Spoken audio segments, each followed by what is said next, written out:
John spelled Jon. It's his question. It says, is it a good idea to save for a house in an index fund to eventually buy in cash? This could take 10 years in my situation. What do you think? Oh, so instead of ever mortgaging, just do it all. Housing. Okay, let me back up. Do you have a crystal ball? Do you know what housing's going to do over the next 10 years? And while you're at it with the crystal ball, ask it also, or Magic 8 Ball, what the stock market will do too. Here's what I think is interesting. Is it a good idea to save for a house in an? I'm going to tweak your question a little bit to make it more broadly applicable, because most people aren't thinking about buying cash for a house. But you can certainly buy a house in cash if you so choose. But let's just say it was for a down payment. Hey, I want to get into a house.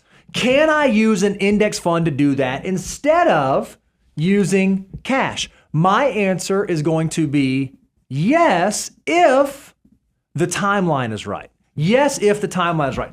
If I think I'm going to buy a house in the next 5 years, I think cash is your friend. If I think I need a down payment in the next 5 years, I think that cash is your friend. Once you start getting past 5 years, you get out to 7, 10, 12, 15 years in the future, what you've done is you've given yourself a long enough timeline that you can make it through various economic cycles. You can make it through boom and bust, bull and bear market. So if you're using an index fund and if you're dollar cost averaging and your timeline is 7, 10, 12, 15 years, I'm going to argue that there's a high likelihood that 7, 10, 12, 15 years in the future, the money that you will have put in the index fund will have appreciated, and the strategy that you're trying to perpetrate will likely have paid off. Any shorter of a timeline, any shorter of a window, and it's a little bit like gambling, because you don't know. If you're going to buy that house in 5 years, you don't know if 5 years from now, that's when the bear market hits. That's when the recession hits. That's when the downturn hits. And I think you have to be reasonable that as your timeline does constrict, you have to be building cash. So if you're watching this on YouTube, this is what I'm going to say. It's okay to have your money building up in an index fund, but you also need to have a strategy based on your timeline to begin building up cash beside that, or liquidating the index fund so that the capital is ready and available when you need it. Agree? Disagree? Want to fight? Well, I mean, I think that it's hard because John presented this as that he was going to defer buying a house for 10 years and just pay cash for it.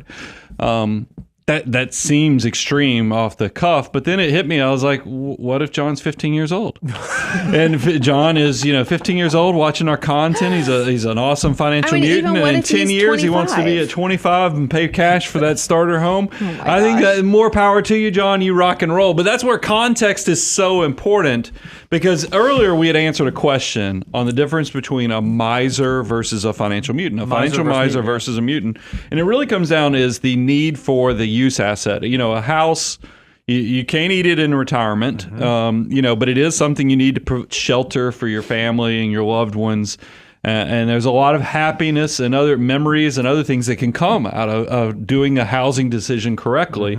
So, John, you've got to take inventory of what is this house. Now, I made the joke that you're 15, but if you're actually older, and maybe you have a significant other or people in your life that are also going to be needing use of this asset, like your spouse as well as children, then it's a little different.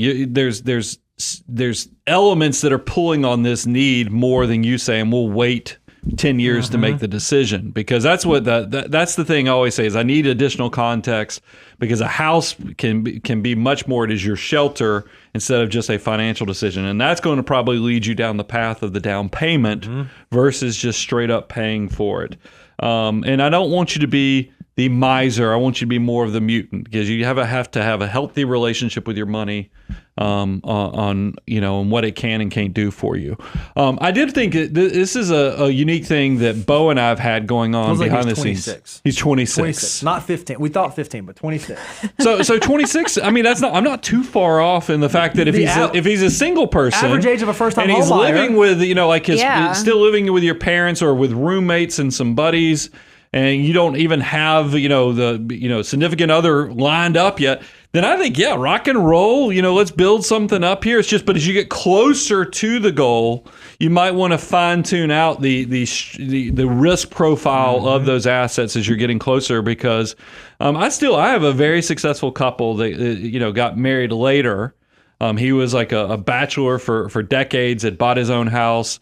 And then every financial planning meeting, she's complaining about the house that they still live in. His house, not our house, right? Exactly. So that's why I think if you're 26 and you don't have all that stuff figured out, then yeah, deferring it is an okay thing. And I don't mind sharing behind the curtain. Bo and I on some commercial property. We have a note that will adjust at the end of 10 years. Yep. And Bo knows I'm at that stage. I'm the old man who's 50 plus now. I don't want to have any debt. I'm just tired of debt. I'm close to having my everything completely paid off, but I have this commercial loan. But we have a weird arbitrage situation is that the loan is super cheap. It does adjust in a few years, like I said, 10 years.